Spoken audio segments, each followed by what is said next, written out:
Welcome back नाज़रीन। खबरों जो सिलसिलो जारी है तमाम सां ब्रेकिंग न्यूज़ शेयर कर रहा हूं। Sindh high court Sukkur division के 4 ज़िलनि में बरसाती पानी निकाल करण ऐं इमदादी कमनि जो जायज़ो वठी रिपोर्ट पेश करण जो हुकुम ॾिनो वियो आहे। अवां खे अपडेट ॾेई रहिया आहियो। Sindh high court Sukkur bench पारां PDMA जे डायरेक्टर जी सरबराही में लाॻापियल इदारनि जे ऑफिसरनि ऐं वकीलनि ते ॿधल कमेटी जोड़ी वई आहे। जस्टिस सलाउद्दीन पवहर ऐं जस्टिस अब्दुल मुबीन लाखो ते ॿधल 2 रुकनी बेंच ॿुधणी कई। ॿुधणी दौरान सेक्रेटरी आपाशी, PDMA director general Salman Shah, DCs flood emergency बहाली प्रोग्राम जा अमलदार ऐं ॿिया पेश थिया आहिनि। वर्ल्ड बैंक तरफ़ां डॉलर बि अचणु शुरू थी विया आहिनि। मनसूबा किथे पहुता आहिनि? जेकॾहिं मुस्तक़बिल में बोर्ड आई त छा सूरत-हाल थींदी? जस्टिस सलाउद्दीन पवहर जो इहो चवणु आहे।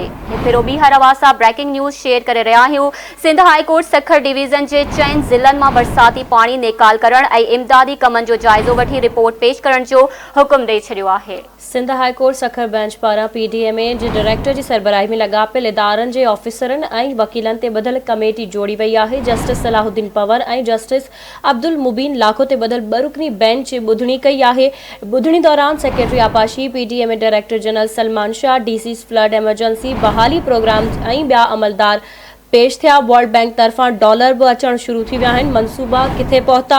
जेकॾहिं मुस्तक़बिल में बोर्ड आई त छा सूरत-हाल थींदी? जस्टिस सलाहुद्दीन जा ॿुधणी दौरान इहे रिमार्क्स हुया। इन हवाले सां तफ़सील मालूम कंदासीं। असां सलाइन ते मौजूद आहे सखर मां आवाज़ न्यूज़ रिपोर्टर मोरड़ो महर।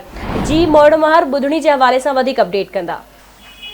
जी बिल्कुल, सखर डिवीज़न में बरसाती पानी निकाल न थियण इमदादी जेके रिलीफ है मुतासरन के ॾियण वारे जेको Sindh high court Sukkur bench जे जस्टिस सलाउद्दीन पवहर ऐं जस्टिस अब्दुल मुबीन लाखो ते ॿधल 2 रुकनी बेंच ॿुधणी कई आहे। ॿुधणी दौरान सेक्रेटरी आपाशी में director general Salman Shah, DC flood emergency बहाली प्रोग्राम अमलदार, आपाशी अमलदार, मुख्तलिफ लाॻापियल इदारनि जा अमलदार पेश थिया आहिनि। जस्टिस सलाउद्दीन पवहर जे तरफ़ां ॿुधणीअ दौरान आपाशी अमलदार जिन सां इहो पुछाणो कयो आहे त वर्ल्ड बैंक मां डॉलर बि अचणु शुरू थी विया आहिनि। ॿुधायो मनसूबा किथे था? जेकॾहिं अॻिते फ्लड अचे थी त सूरत हाल छा हूंदी? हुन ते आपाशी खाते जे सेक्रेटरी अदालत खे ॿुधायो त $212 मिलियन मिलिया आहिनि, जिन खे 2 हिस्सनि में विरहायो आहे। $100 मिलियन लॉन्ग टर्म प्रोजेक्ट लाइ मुख़्तस कया विया आहिनि। बाक़ी एमरजेंसी शॉर्ट टर्म लाइ रखिया विया आहिनि ऐं शॉर्ट टर्म प्रोग्राम 80% खां वधीक मुकमल थी वियो आहे ऐं लॉन्ग टर्म प्रोग्राम ते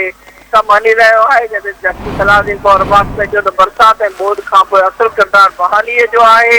4000 माण्हू जेको आहिनि मरी विया आहिनि, हज़ारे जानवर मरी विया आहिनि, पर बहालीअ वारो जेको इदारो आहे उहो किथे बि नज़र नथो अचे। अली असगर कनासरो जेको रिहेबिलिटेशन प्रोग्राम जो आहे, पतो करे ॿुधायो कहिड़े इदारे मां आयो आहे। खिलाई मखलूक त न आहे। अदालत जे तरफ़ां जेको आहे गाइब थियण अदारे ईमान बाबति पुछाणो कयो वियो, जंहिं ते PDMA जे तरफ़ां ॿुधायो अदालत खे त असां समूरा क़ीमा ॾिसी कमु चलाइण जे हवाले कया आहिनि ऐं उहे ई ॿुधाए सघनि था त जंहिं ते अदालत जो मुतासिर जेके हिन बि खुले आसमान हेठि वेठल आहिनि उन्हनि खे मानीअ जा बि पैसा न आहिनि। इन खां पोइ अदालत जे तरफ़ां PDMA जे डायरेक्टर ऐं वकील ऐं मुख़्तलिफ़ लाॻापियल जेके इदारनि जा ऑफिसर्स आहिनि उन्हनि ते ॿधल कमेटी जोड़ी आहे। उनखे हुकुम ॾिनो वियो आहे त मुतासिर जेके इलाइक़ा आहिनि पाणी ऐं रिलीफ वारे कमनि जो जाइज़ो वठी करे जेको आहे 28 फरवरीअ ते। ठीकु आहे मोरड़ो महर, तफ़सीलुनि खां आगाह करण लाइ अवां जी वॾी महिरबानी।